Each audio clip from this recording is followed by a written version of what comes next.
This is Peter Schiff here at SchiffRadio.com. Joining the program now is Walter Block. He's a professor of economics at Loyola University's College of Business Administration. He's a free market economist and anarcho-capitalist associated with the Austrian School of Economics. He is also the author of prior works, including Defending the Undefendable.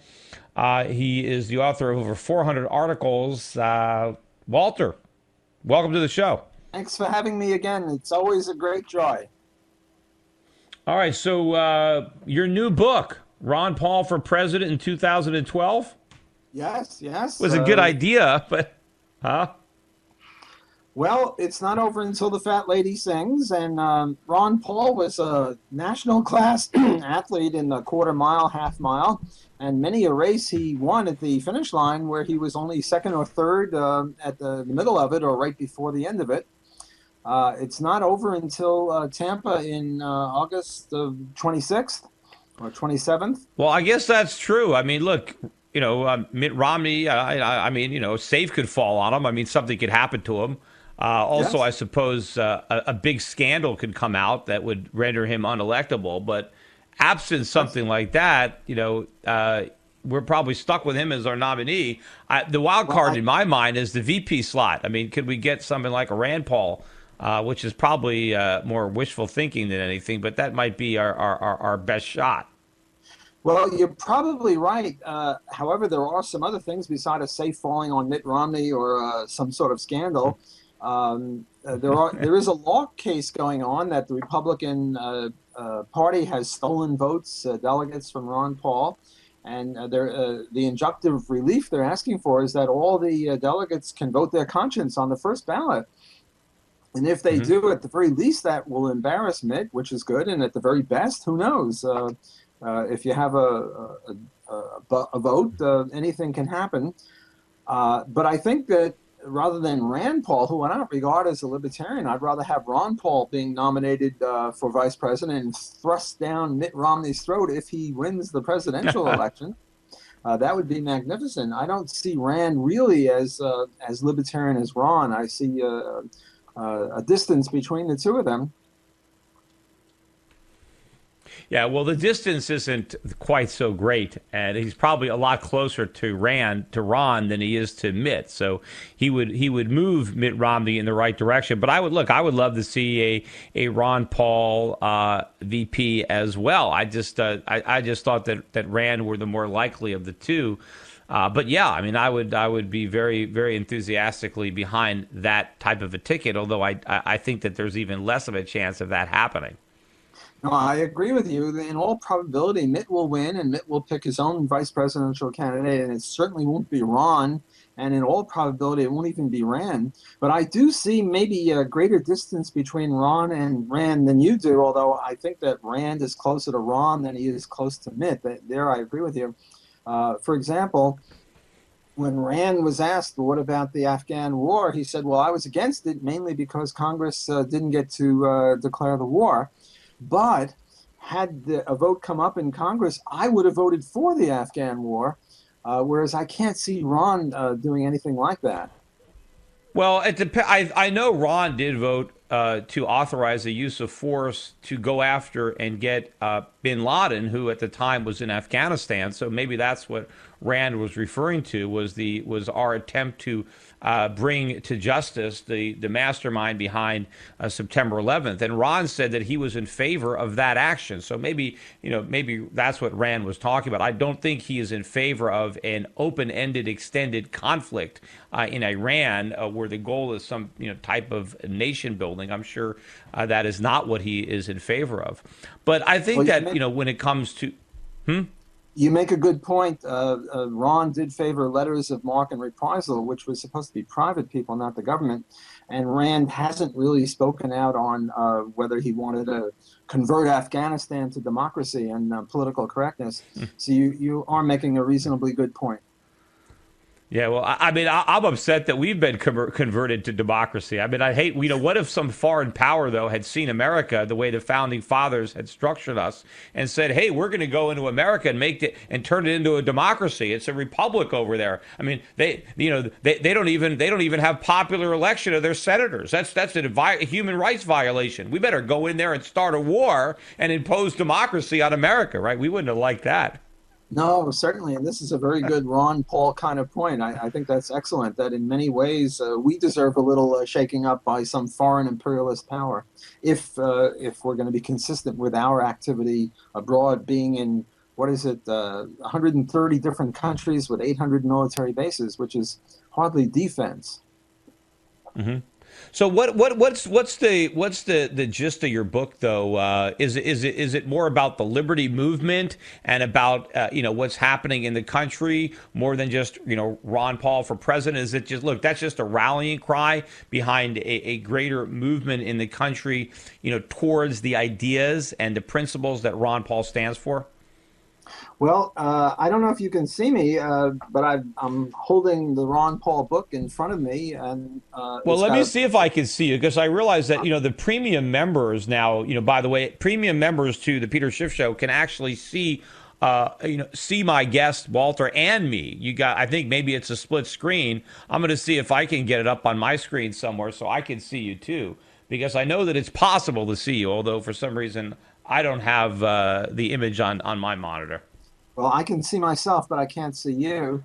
And now I'm holding Ron Paul's book next to me. It's got a beautiful picture of him. It's about 400 pages, so if a mugger attacks you and you smack him with this book, the mugger is in trouble. There's a lot of things in this book. Most of all, it's sort of my love letter to Ron Paul. I just love the man. I think he's just wonderful. I've known him since the 1970s. He's been promoting liberty ever since, and what he's done for the libertarian movement in the last little bit is just phenomenal. I had invited him to my own school, Loyola University, New Orleans, in 2009, before Ron Paul was really Ron Paul, and we got 2,000 people, which was unprecedented. Nowadays, he'll go to a college campus and he'll get 15,000 people, which is very, very unprecedented for a libertarian. I would say that Ron Paul has probably converted more people to the one true faith, namely liberty and freedom, than anyone else, even more than Ayn Rand. So it's a love letter to Ron Paul. It's also a critique of his critics.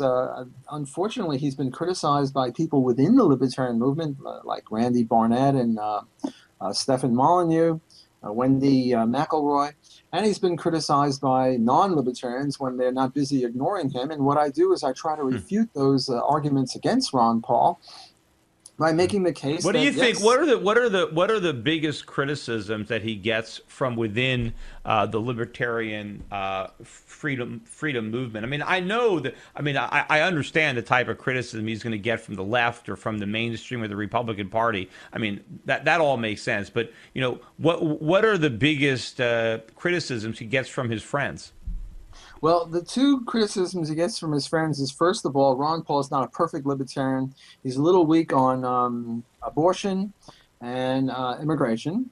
And secondly, he gets a lot of criticism from anarchist libertarians who say, well, you shouldn't vote at all, and running for political office is per se immoral. And I don't agree with either of those things. Yes, I agree that Ron Paul is not a perfect libertarian. I only give him a 98 or a 95 on my libertarian meter. Mitt Romney gets a 5 or a 10 or something. And, I know. And I sometimes mean, that's the situation where the people say, I demand perfection.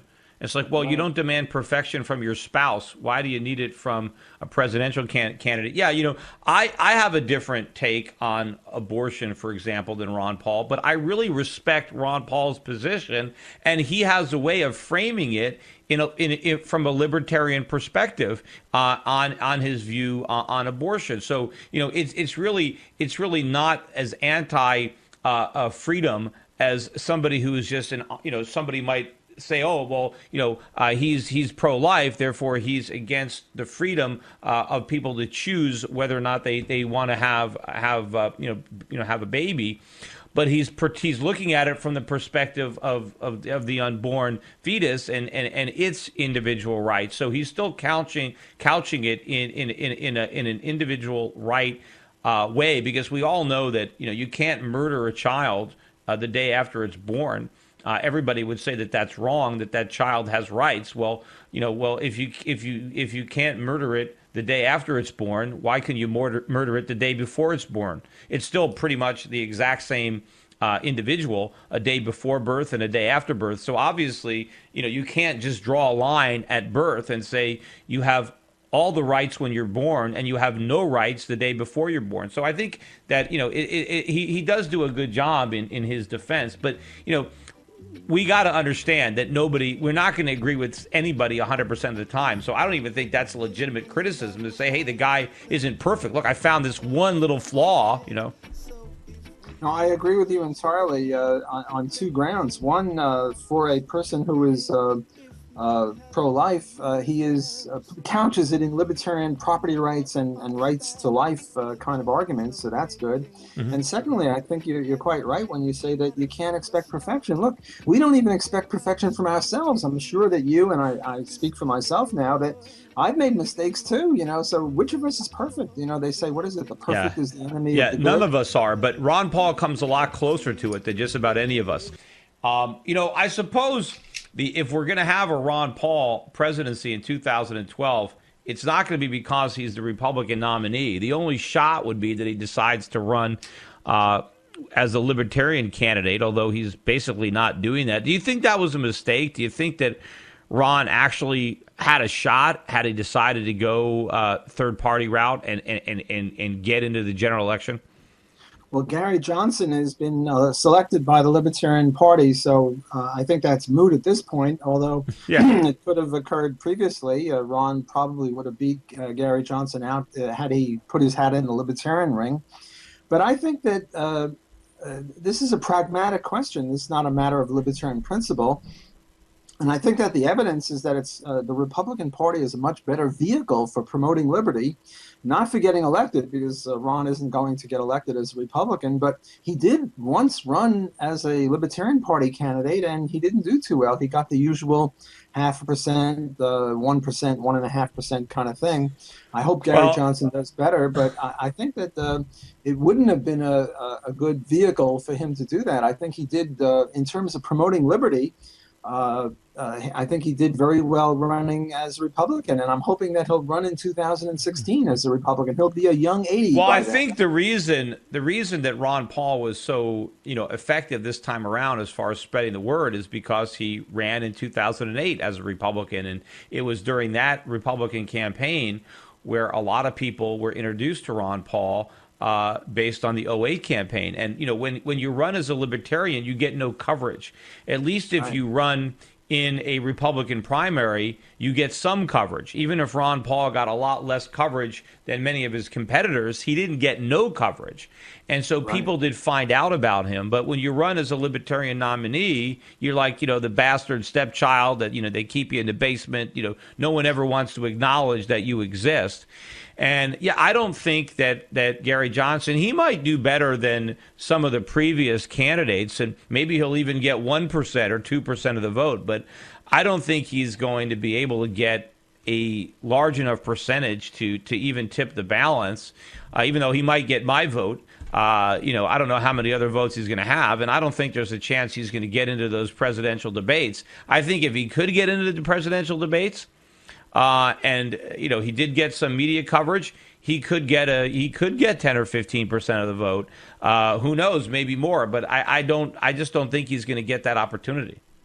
Well, I agree with you. I don't think they're going to let him into the presidential debates unless the minor parties have a debate, which really doesn't count. But they do on C-SPAN. They always have a debate like nobody watches. They gather them around a table, and it happens on C-SPAN. And who watches that? Nobody. Right, he'll get on that, but he won't get on the major one with Mitt and Obama. But I'm a bit more optimistic than you. I'm hoping that he'll get low double figures, 10, 11%. And I'm hoping that whatever he gets, it's bigger than the gap between Obama and Romney, because I don't see much difference between Obama and Romney. And in my heart of hearts, if it was a choice between Romney and Obama, I would favor Obama. So the argument that Okay. um, Gary Johnson will lose the vote for Mitt doesn't run very well with me because I want Mitt to lose anyway. And I think that Well, why do you? I think You that know, I Ron, could see an argument. I could see an argument in saying, hey, if the Libertarians cost the Republicans the election, if they can see that he is actually the difference, then maybe they can't take us for granted the next time around, because the same thing might happen. I mean, if the Libertarian Party actually got 10% of the vote, I'm sure they would be able to repeat that in subsequent elections. So that would be a real threat to the the neocon domination of the Republican Party, and open up the libertarian wing, give them more of an opportunity to grow, to try to bring those libertarians back into the fold, so that the Republicans can win in 2016. But I'm curious, why would you rather, clearly, as far away from your ideal as Mitt Romney is, Obama has to be even further away, right? well, yes, I mean, so if you give Romney, a 5 on the scale of 1 to 100, 100 being pure liberty, if you're giving Romney a 5, I mean, you got to at least give Obama a 4 or a 3, right? well, it's not that clear. Let me just say that Gary Johnson doesn't really need 10%. All he needs is more than the difference between the two. And if the difference between the two of the major parties is, 3%, and he gets 4%, that'll make him sit up and take notice. And I think Well, he will that's get that assuming that because he's gonna all, he's gonna get on the that coattails of Ron But Paul Walter, that because a assumes lot of the that Ron Paul. assumes that Gary Johnson is pulling 100% from Romney and nothing from Obama. I mean, I would imagine that he would be pulling from both the left and the right. But my main question to you is, what is it about Romney that makes you prefer Obama?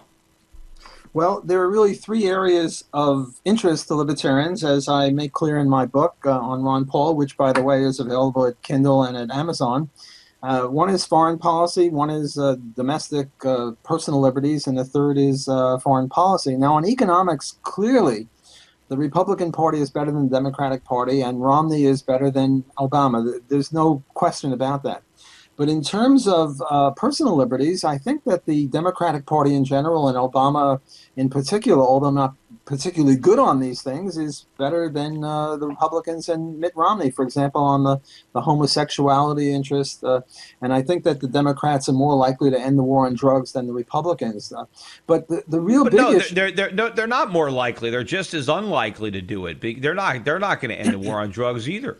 But the thing is, yes, you might say that, okay, I like Obama's view on homosexuality or gay marriage better than Romney's. Well, but is that really as important as these larger economic issues that are basically defining the nation and destroying the nation? That I think you some of these social issues, right now are not as important. I think they need to be on the back burner, considering these big, broader issues that are so dominant. And look, if we're all broke, it's not going to matter whether homosexuals can get married or not. None of that is going to matter if the whole country is a complete economic basket case. No, I agree with you there, but there is a third rail or a third part, and that's foreign policy. And as I agree with you that economics maybe is more important than the drug war and homosexuality or whatever, I think that foreign policy is even more important than both. And I favored Obama over McCain in 2008, and it was not because of economics, and it was not because of personal liberty. It was because of foreign policy. It Well, seems to as me far as that I know, and we're coming at the end of the program, but we still got a lot of troops all around the world. It's not like Obama has ended all these foreign entanglements and brought all these troops home. I mean, he's still got an interventionist foreign policy, so we're no better off. But Walter, hey, thank you for coming on the show. Good luck with your new book. Everybody, we're out of time for today. You've been listening to The Peter Schiff Show on schiffradio.com, the gold standard in talk radio. Bye for now. You got to be my love, not a two-time lover, just a love I can call my own. The Peter Schiff Show. Show how much you